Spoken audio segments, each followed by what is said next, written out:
একের পর এক কেলেঙ্কারি আর বিতর্কের কারণে যখন ভাবমূর্তি সংকটে ছিল ভ্যাটিকান চার্চ, তখনই পোপ হিসেবে দায়িত্ব নেন ফ্রান্সিস। আসল নাম কার্ডিনাল হোর্হে মরিও বারগোলিও হলেও দায়িত্ব পালন করার পর সেন্ট সাধুর নাম নেন তিনি। আর তিনি দায়িত্ব নেওয়ার পরপরই আবারও জনপ্রিয়তার ধারায় ফেরে ভ্যাটিকান চার্চ। বরাবরই আওয়াজ তুলেছেন নিপীড়িত বঞ্চিত মানুষের পক্ষে।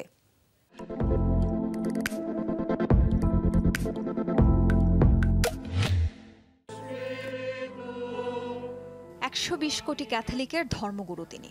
২০১৩ সালের ১৩ মার্চ দায়িত্ব নেয়ার দিনই দিয়েছিলেন পরিবর্তনের ইঙ্গিত। পূর্বসূরিদের নাম গ্রহণের ধারা ভেঙে এক সেইন্টের নাম নিয়ে নজির গড়েন পোপ ফ্রান্সিস। প্রথম লাতিন আমেরিকান এবং হাজার বছরের একমাত্র নন ইউরোপিয়ান পোপের জন্ম আর্জেন্টিনায় একটি ইতালীয় পরিবারে।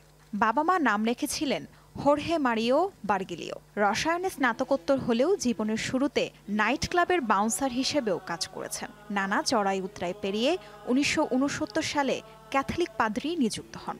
দীর্ঘদিন ছিলেন বুয়েন্স আয়ার্সের কার্ডিনাল। ভ্যাটিকানের কঠিন সময়ে আত্মপ্রকাশ করলেও অল্প সময়ে পরিস্থিতি সামলে নেন পোপ ফ্রান্সিস। টাইম ম্যাগাজিনের person of year, people's pope সহ ভূষিত হন নানা বিশেষণে। সাধারণ জীবনযাপন, দরিদ্র অসহায় মানুষের জন্য ভালোবাসা আর সব ধর্মের মানুষের সহাবস্থানের বিশ্বাসের জন্যই বেশি পরিচিত পান তিনি।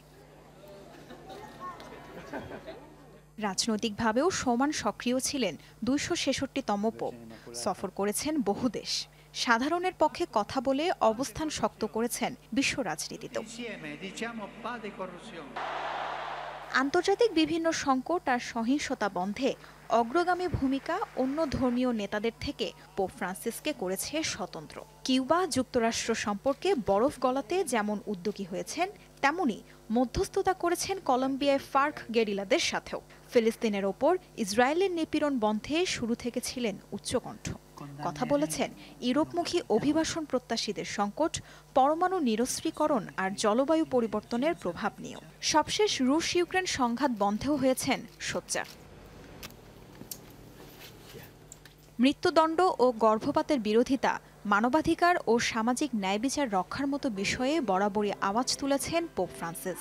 নৈতিক দৃঢ়তার কারণে রক্ষণশীল, সংস্কারপন্থী বা উদারপন্থী সব দলের কাছে সমান জনপ্রিয় হলেও সমকামিতার মতো ইস্যুগুলোর বিরুদ্ধে সনাতন ভাবাদর্শেই ছিলেন অটল।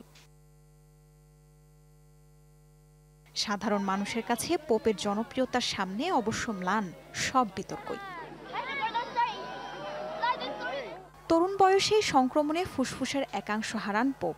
সম্প্রতি ডাবল নিউমোনিয়ায় আক্রান্ত হয়ে ৫ সপ্তাহ চিকিৎসাধীন থাকার পর গত ২২ মার্চ ছাড়া পান হাসপাতাল থেকে। এরপর থেকে খুব একটা জনসম্মুখে দেখা যায়নি তাকে। অসুস্থতার কারণে এবার ভ্যাটিকান সিটির সেন্ট পিটার্স ব্যাসিলিয়া গির্জায় ইস্টার সানডের প্রার্থনায় নেতৃত্ব দিতে পারেননি। তবে সেন্ট পিটার স্কয়ারে হাজির হয়েছিলেন ভক্তদের সামনে। হিংসা, বিদ্বেষ, স্বার্থপরতা আর সহিংসতার অন্ধকার দূর হয়ে ইস্টারের আলোক বর্তিতায় আলোকিত হোক বিশ্ব, শেষবারের মতো করেছিলেন এমন প্রার্থনা। তাজরিয়ান সোবহান, যমুনা নিউজ।